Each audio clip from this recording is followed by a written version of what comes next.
문제, 그림과 같이 코일의 중심축을 따라 자석을 일정한 속력으로 움직이며 자석이 점 P에 도달하는 순간 유도 전류의 세기를 측정한다. 그 다음에 가나 다와 같이 3번의 실험이 행해졌는데요. 자석 한 개의 크기와 세기는 모두 동일하다라고 이야기를 하고 있습니다. 자, 가에서 그림을 N극을, 자석의 N극을 아래쪽으로 하고요. 자석을 떨어뜨리는데 속력을 V로 일정한 속력으로 움직이면서 코일을 통과한다라고 얘기를 했습니다. 자, 그럴 때 이 유도 전류, 코일에 생성되는 유도 전류의 크기가 I0라고 표현을 하고 있고요. 다음 나에서는 똑같은 방향으로 똑같은 세기의 자석을 속도 기역으로 통과를 시키는데 이때 유도 전류가 세기가 2배가 되었습니다. 자, 그러면요. 이 유도 전류라고 하는 것은요. 코일을 통과하는 자기장의 세기가 변할 때 혹은 자기장의 방향이 변할 때, 자기장이 변화가 있을 때 그 변화를 방해하는 방향으로 생기는 전류죠. 자, 그러면 그 전류가 2배로 세게 흘렀다는 얘기는요. 그 자기장의 변화도 더 컸다는 얘기를 하는 거죠. 자, 그러면 똑같은 자석으로 똑같은 방향으로 이루어진 실험이니까 이때 기억은 V보다는 커야 되겠네 하는 거 우리가 알 수 있겠네요. 그럼 다번 실험에서는요. 똑같은 속력 V인데 이번에는 같은 자석 2개를 겹쳐서 코일을 통과시키고 있습니다. 그러면 자기장의 변화가 더 커지는 상황이 되기 때문에 이때 생기는 다에서 생기는 유도 전류의 세기는 적어도 어떻게 I0보다는 더 크다. 이렇게 우리가 정리를 해볼 수 있겠네요. 선지 기억 보실게요. 가에서 유도 전류가 흐르는 동안 코일을 통과하는 자기장은 일정하다. 아니요. 유도 전류가 생기는 이유는요. 코일을 통과하는 자기장이 변하기 때문입니다. 그래서 그 변화를 방해하는 방향으로 유도 전류가 만들어지는 것이고요. 틀렸고요. 자, 기억은 V보다 크고요. 니은은 I0보다 큰데 작다고 했기 때문에 정답은 2번이 되겠습니다. 13번 문제 볼게요. 그림 가나와 같이 지구와 미지의 행성 X에서 운동하는 물체 A와 B의 위치를 1초 간격으로 나타낸 것이래요. A는 가만히 누웠고 자유낙하 운동을 하고 있고요. B는 수평 방향으로 던진 물체의 운동을 보여주고 있습니다. 먼저 가번을 보시면요. 자유낙하 운동을 하는 물체에 작용하는 힘은 중력밖에 없습니다. 그래서 등 가속도 운동을 하게 되고요. 이때 중력 가속도가 작용을 하게 되겠죠. 그 다음에 B 같은 경우는요, 수평 방향의 속도, V로 던졌다. 이렇게 보통 교재에 나오죠? 자, 그러면 이렇게 수평 방향으로 던진 물체의 운동은 항상 X축과 Y축으로 구분을 해서 생각을 해줘야 되는데요. 그 이유는요, X축 방향의 운동은 작용하는 알짜 힘이 없어요. 힘이 제로고요. Y축 방향으로는 자유낙하처럼 작용하는 힘이 중력만 유일하게 작용을 하고 있는 상황이 되는 거죠. 따라서 Y축 연직 방향으로 하는 운동은요. 자유낙하 등 가속도 운동을 하게 되고요. 그 다음에 X축 수평 방향으로 하는 운동은요. 등속 직선 운동을 하게 되는 것이죠. 그래서 X축, Y축 방향으로 두 종류의 다른 운동을 하고 있기 때문에 우리가 자료도 항상 두 방향으로 분석을 해서 정리를 해줘야 된다. 이렇게 우리가 수업 중에 배웠을 겁니다. 자, 그러면 나번은요. 행성 X에서 같은 운동을 하고 있는데요. 지금 A 같은 경우는 자유낙하 운동을 하는데 이때 보니까 매초 1초마다 측정을 했다고 하잖아요. 자, 그러면 처음 1초 동안 Y축 방향으로 연직 방향으로 떨어진 거리가 얼마냐면 절반 정도 한 0.5d만큼 이동을 하게 되고요. 그다음 1초부터 2초까지는 한 1.5d 정도 이동을 하게 되고요. 그다음 2초부터 3초까지는 얼마? 한 2.5d. 그다음에 3초부터 4초까지는 몇 D죠? 3.5D 이렇게 이동을 하고 있는 거네요. 반면에 지구에서는 1초 동안 D만큼 움직이고요. 1초부터 2초까지는 얼마? 3D. 2초부터 3초까지는 얼마? 5D 이렇게 움직이고 있는 거죠. 그러면 각 초마다 V 속력을 구해보면요. 1초당 D니까 D per sec 이렇게 이것이 이제 V1이 되겠다. 그죠? 그 다음에 3D per sec 이것이 V2 두 번째 구간의 속력이 되고요. 그 다음에 5D per sec가 V3가 되겠네요. 맞죠? 자, 그러면 가번 실험에서 가속도는 얼마요? 라고 묻는다면요. 가속도는요. 1초당 3D 빼기 D 속력이요. 2D만큼 증가를 하고 있네요. 그죠? 그래서 ED per sec 제곱이다. 이렇게 우리가 정리를 해주면 되겠네요. 반면에 나번 실험에서는요. 첫 번째 구간에서 V1이 얼마가 되냐면 1초당 얼마? 0.5D였잖아요. 그죠? 1초당 0.5D 이렇게 sec 바로 쓸게요. 그 다음에 1초부터 2초까지의 속력은 1.5D per sec 이렇게 우리가 표기를 할 수 있고요.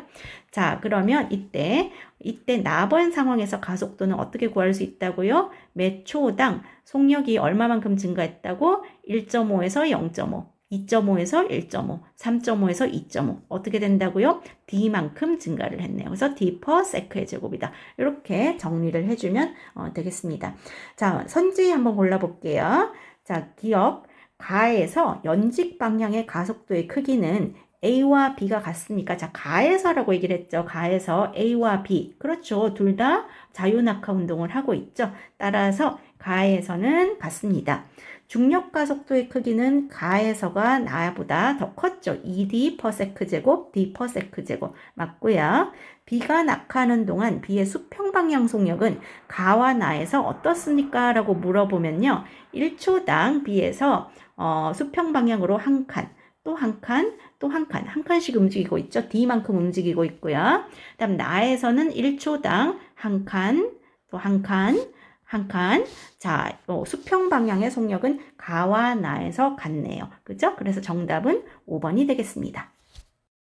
7번 그림 가는 지구 시스템에서 일어나는 물순환의 일부를 나는 해수의 성층 구조를 나타낸 것입니다. A와 B는 각각 혼합층과 수온약층 중 하나이다 라고 얘기를 하고 있습니다. 자, 가번 그림은요. 물의 순환 일부를 나타내고 있다라고 얘기를 하고 있는데요. 기억 과정은 바닷물이 증발해서 위쪽으로 올라가는 거죠. 즉 액체 상태의 물이 기체로 증발하는 과정이죠. 이 과정에서 에너지를 흡수하게 됩니다. 맞죠? 반면에 기체 상태가 액체 상태계로 응축할 때는 이때는 에너지를 방출을 하게 되겠죠. 맞죠? 자, 이렇게 정리를 하게 되는데요. 자, 기억 선지 보시면 기억 과정에서 에너지가 해양에서 대기로 이동한다. 맞는 선지네요. 자, A가 누구죠? A가 바람에 의해서 섞이는 혼합층이 되고요. 자, B는 뭐다? 수온약층이 되는 것이죠. 그죠? 그리고 우리 참고로 가장 아래층을 우리는 뭐라고 불렀다고요? 심해층이라고 부르게 되는 것이죠. 자, X축이 지금 온도기 때문에 이쪽으로 갈수록 온도가 높아지는 거잖아요. 그죠? 그래서 자, 이 표면에 있는 이 물의 층은요. 바람에 의해서 계속 섞이고 있기 때문에 평균 온도가 일정하게 유지가 되고 있는 것이죠. 바람이 더 세다면 이 혼합층의 두께는 더 두꺼워지겠죠. 맞죠? 자, 이렇게 수업 중에 했을 거고요. 다음 수온약층은 자, 위쪽은 아직 따뜻해요. 온도가 높습니다. 반면에 아래로 내려갈수록 심해층의 온도를 닮아가서요. 점점 차가워지는 물의 층상 구조가 만들어지는 거다. 그죠? 여러분, 공기나 물이나 더운 공기는 위쪽으로 올라가고요. 그 다음 식어서 밀도가 커진 물이나 공기는 아래쪽으로 내려오게 되는 거죠. 그러면서 안정한 구조가 만들어지는데요. 바로 이 수온약층이 위에 있는 상층부는요. 온도가 높고요.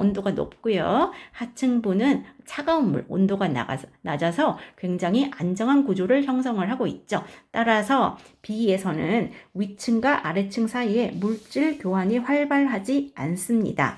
그 다음에 니은 과정이 많이 일어날수록, 자, 물이 비가 내릴수록 이 말인데요. 니은 과정이 많이 일어날수록 혼합층 두께가 두꺼워지지 않습니다. 아니요. 비가 많이 온다고 혼합층이 두꺼워지는 게 아니고요. 혼합층은요. 바람 때문에 두꺼워지는 것이다. 그래서 정답은 1번이 되겠습니다. 자, 18번 문제 볼게요. 다음은 과산화수소 분해 반응에서 효소의 작용을 알아보기 위한 실험이다 라고 하고 있습니다. 시험관 A와 B에 각각 3%의 과산화수소 수가 뭐죠? 화학식으로 H2O2라고 쓰죠. 15ml을 넣은 후에 B에만 감자 조각을 넣고요. A와 B에서 기포 발생 여부를 관찰을 한 것입니다. 그 다음에 불씨가 꺼져가는 향을 A와 B에 각각 넣고요. 불씨의 변화를 관찰했을 때 A에서는 불씨가 꺼졌는데 B에서는 불씨가 살아났다. 이렇게 얘기를 하고 있네요. 먼저 우리가 수업 중에 했던 내용을 기억한다면 이건 카탈레이스라고 하는 효소에 대한 실험이었죠. 감자즙에 들어있는 효소의 이름이 케탈레이스라고 하죠. 케탈레이스. 라고 하는 효소는요, 과산화수소의 분해를 도와주는 효소였습니다. H2O2가요, 어떻게 된다고? H2O랑 O2를 만들게 되는데요. 반응 계수를 맞춰보면 2, 이렇게 맞추면 된다. 그죠? 자, 요 과정에서 이 효소 캐탈레이스가 도와준다. 이렇게 정리를 해주시면 좋겠습니다. 자, 그러면 가에서는요. 시험관 A에서는 기포가 발생하지 않았어. 왜냐하면 시험관 A에서는 뭐라고? 과산화수소수만 있는 상태고요. 맞죠? 그 다음에 이제 감자, 즉, 캐탈레이스가 없는 상황이죠. 반면에 시험관 B에서는 과산화수소수에 플러스 캐탈레이스가 들어가 있으니까 요 반응이 진행이 되어서 기포가 발생했어. 이때 발생하는 기포는 누구라고요? 산소죠, 산소. 그 다음에 불씨가 꺼져나간데 이게 무슨 소리냐면요. 불꽃을 잘 타게 해주는 것은 산소 기체죠. 그죠? 우리가 요즘에는 인덕션을 쓰지만 예전에 가스레인지를 쓸 때를 보면요.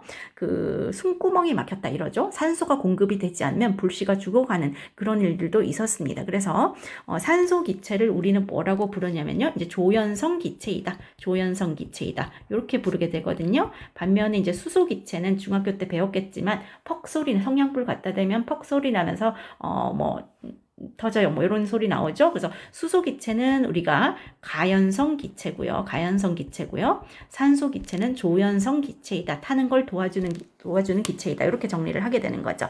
그래서 시험관 B에서 불씨가 살아났다. 산소 기체가 나왔구나. 이렇게 우리가 알 수 있는 거죠.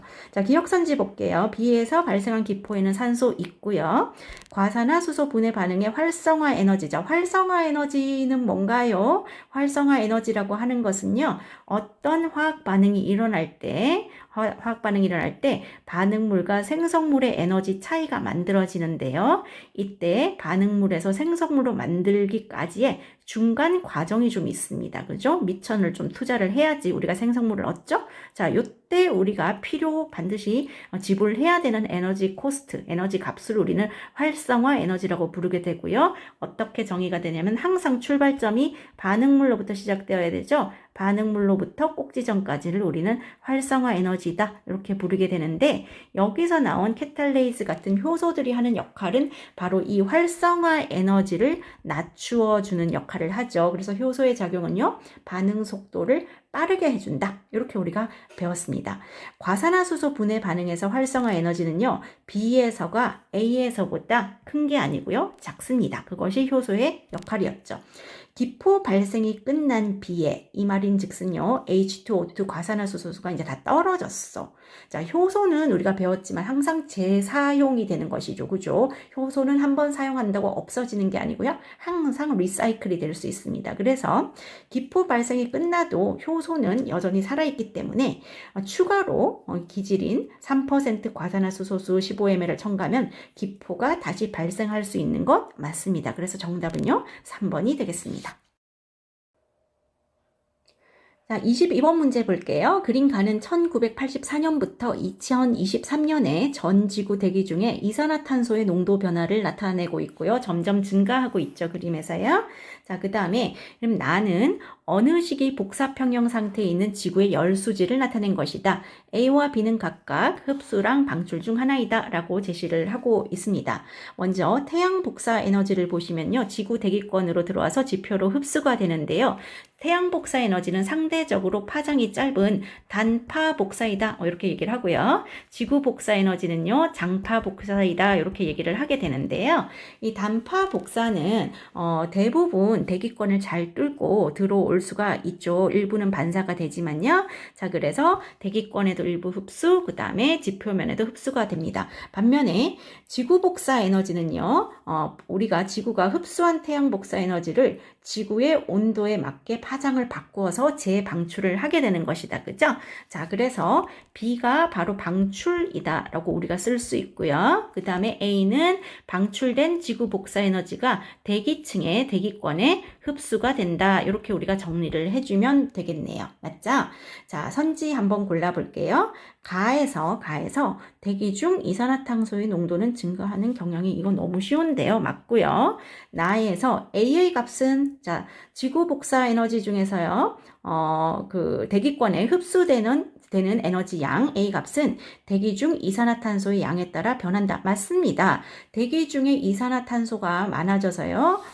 여기 지구에서 방출하는 에너지를 잡을 수 있는 그 비닐하우스 효과라고 한다. 그죠? 온실 기체층이 두꺼워지면은 자, 이 지구 복사 에너지가 이 대기권을 빠져나가기 위해서 그 횟수를 더 많이 반복을 해야 되는 것이죠. 그죠? 그래서 대기 중 이산화탄소의 양에 따라서 변한다. 맞고요. 그 다음에 나에서 B의 값은 자, 지구 복사 에너지가 지표면에서 방출되는 양인데요. 자, 이거는 지구에서 방출되는 에너지 값은 누구에 비례하는 값이냐면요. 지표의 온도에 비례하는 값이 되겠다. 그죠? 그러면 이 지구 온난화가 심해질수록 저 지표면의 온도가 높아질수록 B의 값은 점점 커질 것이다. 그래서 정답은 5번이 되겠습니다.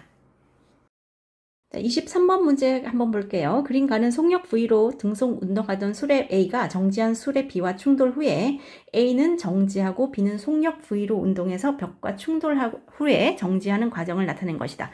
무슨 소리죠? 자, B가 원래 정지하고 있었는데요.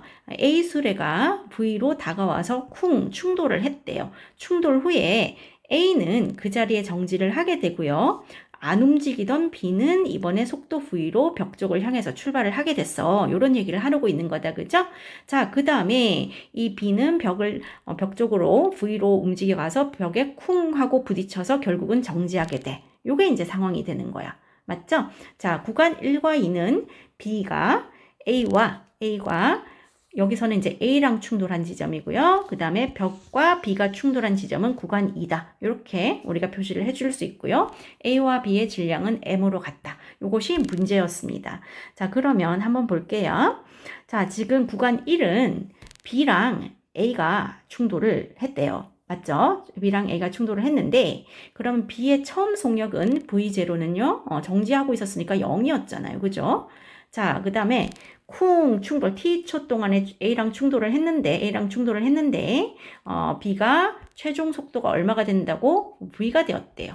맞죠? 자, 이렇게 되면 이 충돌 구간 1에서 받은 충격량이 얼마가 되죠? B가 받은 충격량은요. 자, 운동량의 변화량이 되는 것이다. 그죠? 충격량이라고 하는 것은요. 운동량의 변화량이 되고요. 즉, 나중 운동량 빼기 처음 운동량이다. 이렇게 우리가 정리가 되는 거잖아요.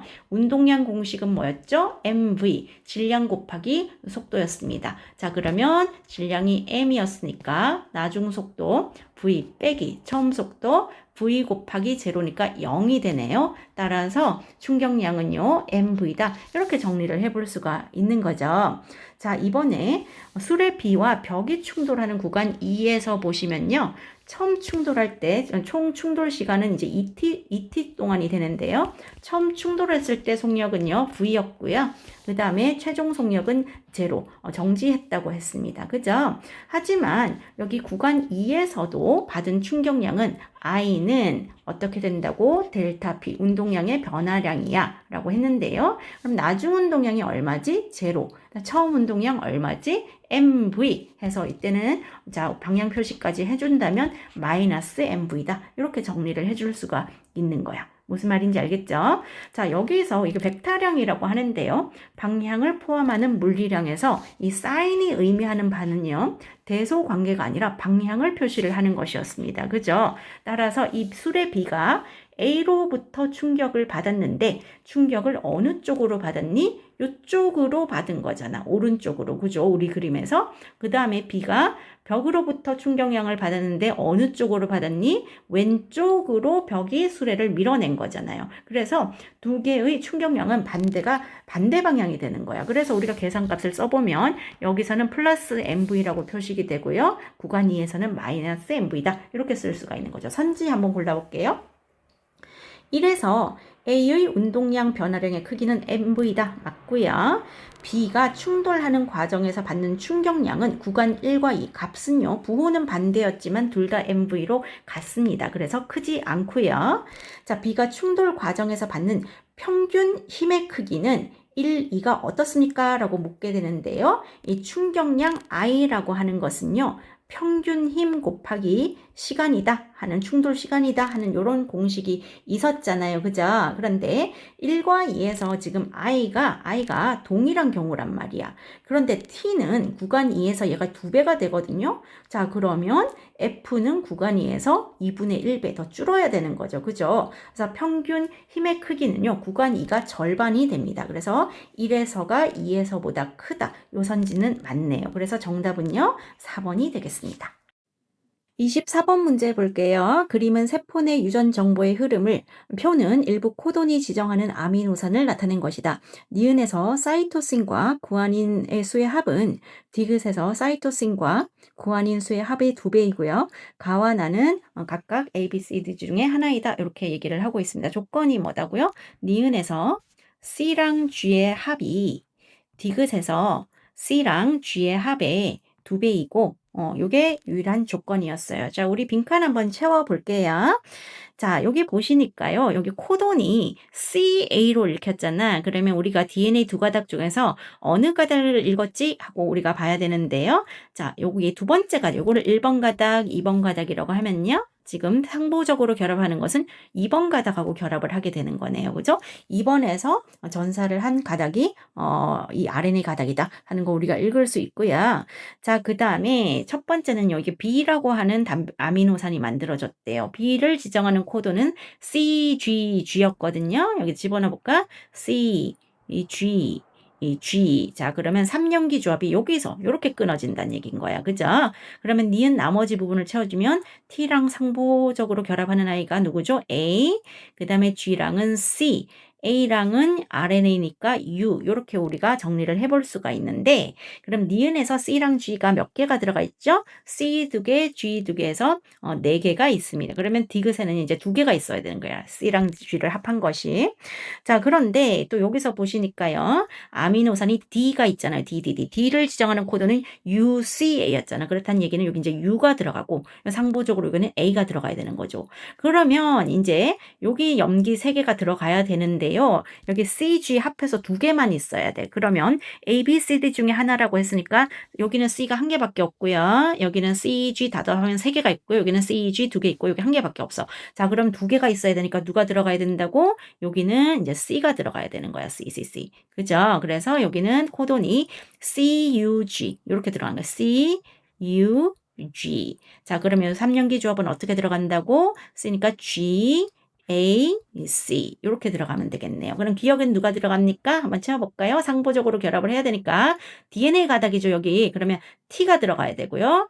C, 어떻게? A 이렇게 우리가 집어넣어줘야 되는 거다. 그죠? 이렇게 정리해 주시고 선지 한번 골라. 그럼 가는 누굽니까?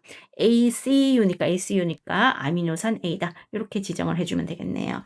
자, 기억 선지. 기억의 염기 서열은 TCA였습니다. U 없어요. DNA에는요. 그다음 가는 A 맞았고요.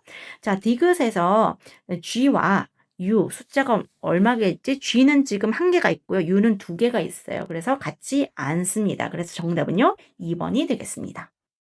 25번 문제 볼게요. 중화 반응 문제인데요. 표는 묽은 염산과 수산화나트륨 수용액의 부피를 달리하여 혼합한 용액 가나다에 대한 자료이다 라고 제시를 해주고 있습니다.